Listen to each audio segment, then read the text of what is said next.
Je suis Monsieur Ressaret Anisset, je suis le maire d'Alsaï, Alsavet et Sunaret, trois communes qui ont été réunies en 1842 avec 220 habitants actuellement et d'une superficie de 3500 hectares. Bon, j'ai été élu en 2001 et lorsqu'on est élu, nouvel élu, on a des projets.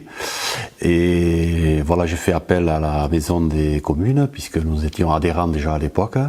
On était très contents au départ. Donc on a continué. J'ai l'habitude de travailler avec le service technique puisque nous sommes une petite commune, on n'a pas de service, on ne peut pas être compétent dans tous les domaines, loin de là. Donc on fait très souvent appel à la maison des communes. Oui, alors, avec le service technique, bon, on lui présente le projet que l'on veut réaliser. Donc c'est vrai qu'ils nous font déjà une esquisse, un estimatif. Ensuite il y a les financements à trouver. Une fois qu'on a les financements, voilà, on passe à la phase de réalisation, les appels d'offres, l'ouverture des enveloppes, et puis après c'est les réunions de chantier, tout ça c'est la maison, enfin le service technique qui s'en occupe, quoi.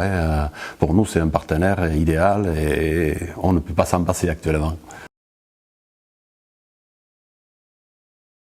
Je suis Marie-Pierre Burcassou, je suis maire de Guétary. Depuis 2017, j'ai pris le mandat en cours à la suite de la démission de mon prédécesseur. Et puis, je suis repartie pour un tour en 2020. Alors actuellement, donc on est en cours de le chantier est quasiment terminé de réhabilitation de salles d'animation qui se situe sous la mairie. Au préalable, alors pourquoi moi je me suis rapprochée de la PGL, tout simplement parce que mon prédécesseur avait mené deux chantiers avec cet organisme et puis ça s'était très bien passé et donc et que un pré-projet avait déjà été fait. Le chantier est très bien mené, on arrive au bout. Il y a eu des difficultés techniques, mais ça, bon, je pense que ce soit Audrey Ardence ou Valentin pourront en parler mieux que moi des difficultés techniques liées à la configuration des lieux. Mais à chaque fois, des solutions ont été trouvées et moi, je peux que me réjouir de cette collaboration, de la façon dont ce chantier a été mené. Pour moi, ce qui était important, c'est que ils ont géré, à part les demandes de subventions qu'on a menées, mais enfin bon, les dossiers avaient été préparés par la PGL, ils ont pu gérer tous les aspects à la fois d'urbanisme, puisque le bâtiment de la mairie et la façade sont classés, donc on a eu un certain nombre de contraintes qu'ils ont gérées avec l'architecte des bâtiments de France, la DRAC, et puis après la coordination des travaux. Nous on allait aux réunions de chantier, mon adjoint allait aux réunions de chantier, mais bon, à chaque fois vraiment une très bonne communication à tous les niveaux et avec tous les intervenants sur ce chantier. Moi je peux que me réjouir de cette collaboration. Et je pense que si j'ai d'autres chantiers importants, je me retournerai de nouveau vers la PGL. Tout le monde est à l'écoute de nos besoins, de nos attentes. Juste dire que, effectivement, pour une petite commune avec des ressources humaines relativement limitées et techniques, pour moi, c'est une ressource essentielle. Les techniciens ont fait le déplacement. Au téléphone, on avait des contacts faciles et non, franchement, voilà, tout s'est bien passé. Bernard Orisset, je suis maire de la commune de Lédèche depuis le mandat de 2014, c'est mon second mandat. Et j'ai eu le privilège ou la mauvaise aventure d'avoir un feu criminel dans notre école. Et l'école donc qui a été entièrement détruite. Dans le mercredi matin, le lendemain de l'incendie, j'étais un peu désemparé, je ne savais pas quoi faire. L'agence, par le biais de Manuel Deleur et Emmanuel Soubireux, ont appelé pour savoir ce qui s'était passé. Donc ils ont dit on va vous aider pour voir ce qu'on peut faire. François Gué, le directeur de l'agence, m'a appelé pour me dire on met tout en place si tu as besoin. C'est ce qui faisait chaud au cœur. Et à partir de là, il est rentré un grand moment de de solidarité avec l'agence, que ce soit le service technique ou le service juridique ou financier de l'agence, qui a mis tout en œuvre pour nous aider, parce qu'on était vraiment perdus, on ne savait pas quoi faire, parce qu'il y avait tout à reconstruire, il y avait 120 élèves à reloger, 2 ans d'investigation pour trouver des budgets, et là donc là c'est le service financier de la maison des communes, avec Samia Milouki qui est venu plusieurs fois nous rencontrer. Ensuite il y a eu le montage des dossiers de subvention, qui ont été très compliqués, puisqu'on était reçus par le service de l'État, il leur fallait le dossier pour le lendemain matin. Et là, Emmanuel Deleur a mis tout le monde sur le pont, au niveau de la maison des communes. Le soir même, à 19h30, Emmanuel Deleur m'a amené le dossier en mairie. Et le lendemain matin, à 9h, la sous-préfecture avait tout le dossier complet pour demander une subvention. Derrière, il a fallu chercher des subventions au niveau de l'État, puisqu'on n'avait pas bouclé le budget avec les assurances. Donc c'était très compliqué. Donc sur la service juridique, besoin de communes ou le financier nous ont aidés à monter les dossiers. Que ce soit la collectivité ou le maire, on ne serait jamais arrivé. C'était pas possible d'y arriver seul.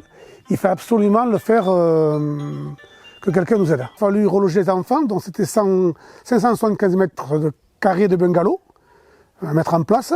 Donc ça c'est pareil, le service de l'État, le service du SDIS était très réticent à accepter ce type de structure qui ont duré 3 ans.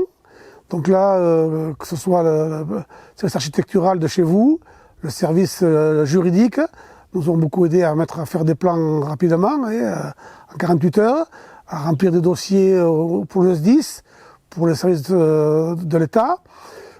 La DDTM, tout ça donc demandait beaucoup de choses qu'on était incapables de mettre en place. Et là, tous les services de la maison de commune, dans sa globalité, ont vraiment répondu présent. Et par solidarité, parce que derrière, il y a quand même tout ça, ça avait un coût. Et aujourd'hui, on sait très bien que ce que nous avons payé est vraiment en dessous de ce qu'aurait coûté la prestation si on avait dû la faire par quelqu'un d'autre. Il fallait donc la reconstruire. Bien sûr, on s'est retourné vers la maison des communes, le centre la PGL, et nous avons sollicité Emmanuel Soumireux Artiga comme architecte qui a déjà travaillé pour nous pour la salle des fêtes, et Tonion, à ce que ce soit elle qui travaille avec nous, ce qui a été fait. Et nous voulions travailler avec des matériaux nobles, donc on a travaillé avec beaucoup d'ardoises qui arrivent de la société Copa. Ensuite, on voulait travailler beaucoup avec du bois. Donc l'intérieur, nous avons mis beaucoup d'êtres des Pyrénées. Donc ça, on a travaillé avec les communes forestières des Pyrénées-Atlantiques, donc de manière à faire toutes les menuiseries en bois des Pyrénées. Ensuite, nous avons gommé les défauts de l'école, une école qui n'était pas très vieille, puisqu'elle datait de 1985. Et donc, on dit toujours qu'il faut faire 2 maisons pour en faire une bien. Donc on a gommé les défauts et on a fait aujourd'hui une école qui est la sensation de tout le monde, et de moi en particulier. Le corps enseignant a beaucoup travaillé avec nous, et l'architecte. C'est vraiment un travail d'équipe, le personnel communal, les enseignantes, le service de la mairie, les élus de la commune aussi, bien sûr. Cette école, qui d'ailleurs a été reconnue comme une école très écologique, on est vraiment dans tous les critères optimales pour dire que c'est une école qui est vertueuse en termes de phonique, de thermique et écologique. Moi, en tant qu'élu, et mon adjointe Sandrine, on est très contents du travail qui a été réalisé par l'ensemble des services de la maison des communes, que ce soit le centre de gestion ou la PGL. Donc c'est un travail qui est reconnu par tous. Et la preuve, le jour de l'inauguration, tout le monde a admiré et applaudi cette école. C'est un travail qui sert aux communes, complet, que ce soit du juridique, du financier et architectural. Et sans ces services-là, on ne serait jamais arrivé à un tel résultat. Victor Dudré, je suis maire de la commune de Rontignon. Je suis dans mon 2e mandat. Donc, nous sommes ici à l'école maternelle de Rontignon, qui fait partie du regroupement pédagogique intercommunal que nous avons avec Narcastet, cette commune ayant le primaire. Donc le programme, très simplement, c'est quelque chose qu'on a commencé dans le mandat précédent, en 2015, où on s'est aperçu qu'on n'avait pas les infrastructures nécessaires en termes de qualité et puis de quantité pour pouvoir répondre aux besoins futurs des deux communes. Donc nous avons tout d'abord, avec le concours du CAUE, monté une expression de besoin pour aller chercher un maître d'œuvre. Nous avons fait un petit concours et nous avons recueilli un maître d'œuvre pour faire notre travail, sachant que ce programme-là était en 3 étapes. La première étape était faite pour régler l'essentiel, on va dire ça, tout ce qui est chauffage, réseau, cantine, espace sommeil, et puis un peu d'adaptation des locaux. La deuxième phase était prévue pour l'agrandissement de l'école, et notamment créer une espèce de salle d'éducation physique adaptée à l'école maternelle. Et puis la dernière partie, c'est la 3e classe. Et d'ailleurs, nous y sommes aujourd'hui, puisque l'année prochaine, les travaux vont commencer pour cette 3e classe. La première tranche a été réalisée en autonome, on va dire ça comme ça, puisque à l'époque, le service n'était pas en capacité de nous accompagner. Il était en train de monter en puissance et il n'avait pas les ressources pour nous aider. Donc nous avons travaillé en direct avec une petite équipe réduite d'élus avec notre maître d'œuvre. Bon, ça s'est passé, on va dire ça comme ça a été un petit peu compliqué, on a découvert plein de choses et on a été souvent obligé de mettre en place un plan B. Mais je pense qu'on s'en est pas trop mal tiré, puisque sur un programme d'environ, on va dire, 650 000 € de taxes, on a quand même maîtrisé un petit dépassement de 3 000 € seulement. Le besoin d'AMO est flagrant pour des petites communes comme la nôtre, puisque nous n'avons pas de service. Ce sont les élus qui font le travail et qui supportent l'interface avec le maître d'œuvre. C'est toujours chronophage, on prend du temps et puis surtout on manque de compétences. Le service est là pour nous apporter son expertise et moi je sais que depuis longtemps je voulais avoir cette assistance à maîtrise d'ouvrage et c'est pour ça qu'on a été la chercher pour la 2e phase et maintenant pour la 3e phase. C'est du confort pour la commune tout simplement. L'assistance à maîtrise d'ouvrage, en fait, on a été la chercher auprès du service intercommunal du patrimoine et de l'architecture de l'agence parce qu'on a besoin de cette expertise dans tous les domaines de suivi du projet. Ça commence dès le départ, la conception, la recherche des financements, toute la partie administrative, la vérification de ce que nous propose le maître d'œuvre. Et en fait, ça permet de contrôler la maîtrise d'œuvre tout au long de l'élaboration du projet. Cette expertise, on ne l'a pas. Ces compétences, on ne les a pas au sein de la commune.